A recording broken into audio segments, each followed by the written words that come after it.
I seem a little bit discombobulated. Okay, I'm just gonna come out with this. I know this is a comedy show, and you guys are probably incredulous about anything you hear because you have all the right in the world to be. But something insane happened to me on the way over here, and I'm just gonna explain it because it's gonna sound crazy regardless. I was running late, and I was running over here, and there was kind of a giant flash of light in an alleyway. And if any of you are familiar with the Terminator films, it sort of looked like that when there was like a giant disco ball, and then a naked guy came out of it. Except this guy was wearing a white jumpsuit, and he was older, and he looked like me, and he told me that he was me from the future, and he looked like he was dying, and he handed me this. And I was running incredibly late because I was watching a Wings repeat on TBS, but I just took a look at this as I was running over, and this appears to be my stand-up routine from the future. I haven't read it yet, but I was just going to perform it. See, there are like space curls in here, too. I don't know how the future works. I haven't read this yet. But yeah, it says Griffin Newman stand-up act from 2065. I was just going to do my stand-up act from 2009, but I think we have quite a treat in front of us. And this is amazing, because to have this kind of knowledge of what I'm going to know at the end of my career, right now at the beginning of my career, I mean, if I accomplish what I think I'm going to accomplish, you guys are in for a treat. So here we go. I have not read this yet. This is blind. This is cold right here, but this is my stand-up act from 2065. Okay, so hello everyone. It's an honor to be here at the Bay Ridge JCC open mic once again.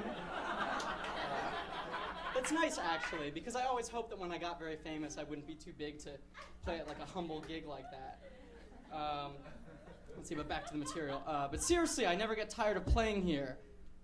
Specifically, I'm just tired in general due to 40 years of nonstop heroin use. Oh, okay.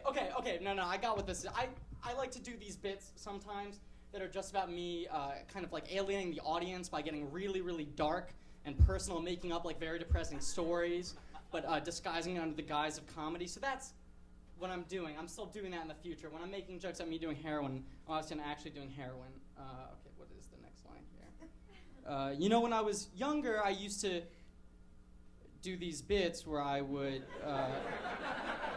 try to alienate the audience by fictional stories of how depressing my life was. But you don't really need to make depressing things up when you live out of a 56 Ford hover car and have hepatitis A through S running through your body because you're too dumb to sanitize your needles before you use them to inject heroin behind your knees. Wow, so I guess they finally developed hover cars in the future, right? And also, apparently, there are more types of hepatitis. I think it went up to H before. On with the jokes. Every part of my life is terrible, though. Like, see where I'm going with this. I haven't read it yet either. Like, take my pleasure droid, please. Oh no, wait, you can't because she already left me.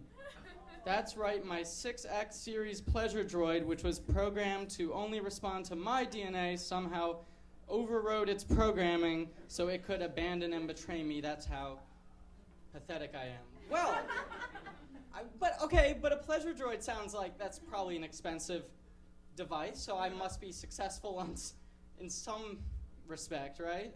Here we go. I bet you're wondering how a 76-year-old failed comedian smack addict could afford a 6X series pleasure droid in the first place. The answer is hand jobs.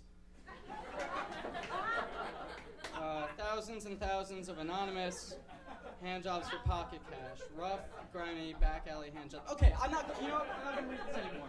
I'm not going to read this anymore because this is probably a betrayal of the space-time laws and the continuum, and the future is a mystery. So I'm gonna just do the act I was going to do, I guess. So everybody, how's it going? It's great to be here tonight. So you know how when you're in love, everything's... Okay, I'm just going to read the rest of it. Because I'm sorry, this is killing me. You know what? No, because here's the logic. Here's the logic to it, okay? Why would I come back in time just to give myself depressing news? It's not that. It's that I'm trying to change the future by altering the past and right. I'm giving myself a lesson here. So there is some lesson that I have not reached yet. Let's see what I'm doing here, okay?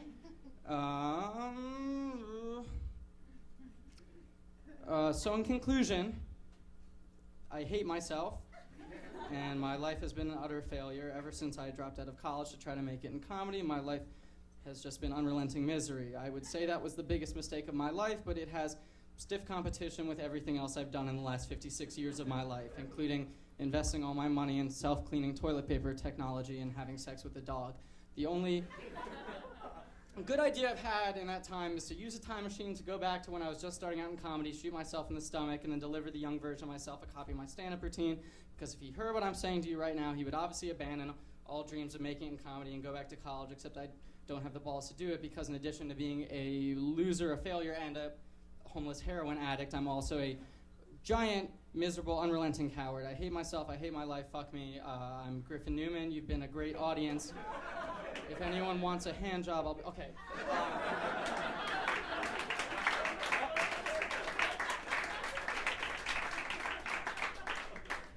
I guess every day holds a new surprise. I'd like to thank my parents for coming out to support me. Thank you, Mom and Dad, for your support. I've been Griffin Newman. Thank you very much.